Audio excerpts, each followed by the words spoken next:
Hey guys, it's Purav from PDTechHD, and the other day I was at the Google shop in London to check out the Google Pixel and Pixel XL smartphones. So what do I think of them after using them briefly? Stay tuned to find out, and let's get started with the video.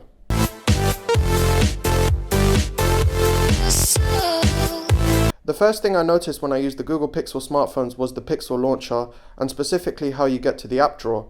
Now you swipe up from the bottom to access all your apps. There's no kind of app drawer shortcut button. You just swipe up from the bottom and then there's your app drawer. The other thing that's been changed is the navigation bar at the bottom as well. So now the home button, when you tap on it, it gives a bit of an animation, and if you hold on it completely, then it launches Google Assistant, which I'll come back to in a bit. The other thing to notice is on the home screen, you've got a weather widget that actually takes you to the Google Weather app. Now with the Pixel, Google has introduced something called Moves, which are these gestures that allow for different functionality. You can switch between the front and rear cameras by doing a sort of a double twist, which I would like to call the Bollywood twist.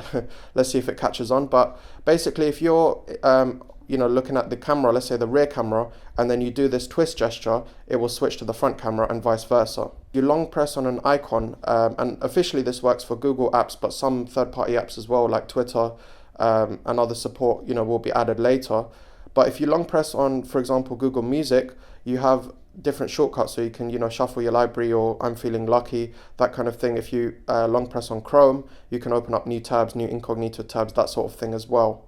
Now coming back to Google Assistant, well, Google Assistant is built into the Pixel phones. I couldn't really get any footage of using Assistant because it was quite noisy at the place where I was, but from what I used, it does seem a lot more conversational. For example, you can ask it, show me an Italian restaurant, and then it can show you one, and then you can say, how do I get there? And it will kind of know that you're talking about that Italian restaurant, and it actually guides you towards it. So that was quite cool. You can now swipe down on the fingerprint scanner to bring up notifications, and you can swipe up to close them away as well.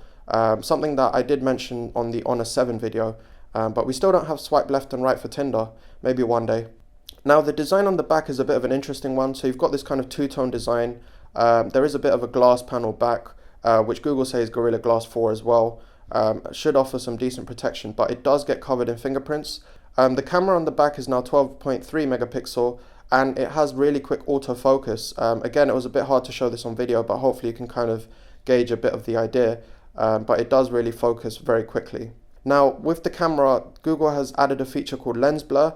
Think of it like the portrait mode on the iPhone, or just kind of getting a depth of field effectively. But it's quite powerful because what you can do is you take the picture and then you can, refocus it after. Again, this was on the Honor phones as well.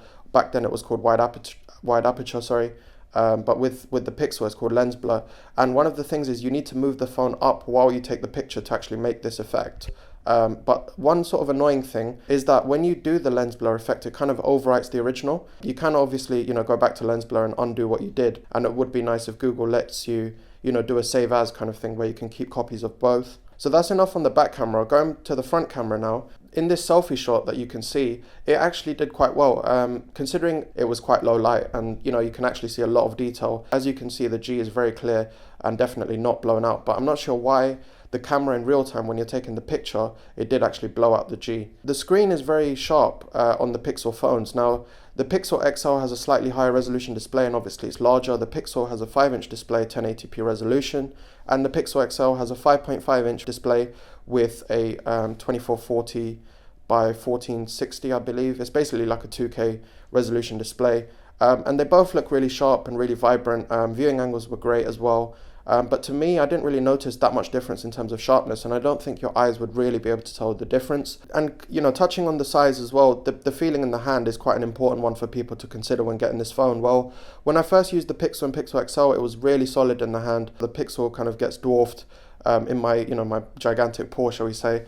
But the Pixel XL actually was much more comfortable for me to use. I could easily reach all four corners and use it with ease as well. Performance-wise, again, I only used it very briefly, but there was no lag when opening apps or navigating the home screens or notification shade, that kind of stuff. So it was very smooth, and you would expect that for a stock Android, and obviously with the latest hardware and stuff like that as well. It's very hard to judge battery life because I only used the phone for about an hour or so. So it's good for Google to say 15 minutes will give you about 7 hours of battery life.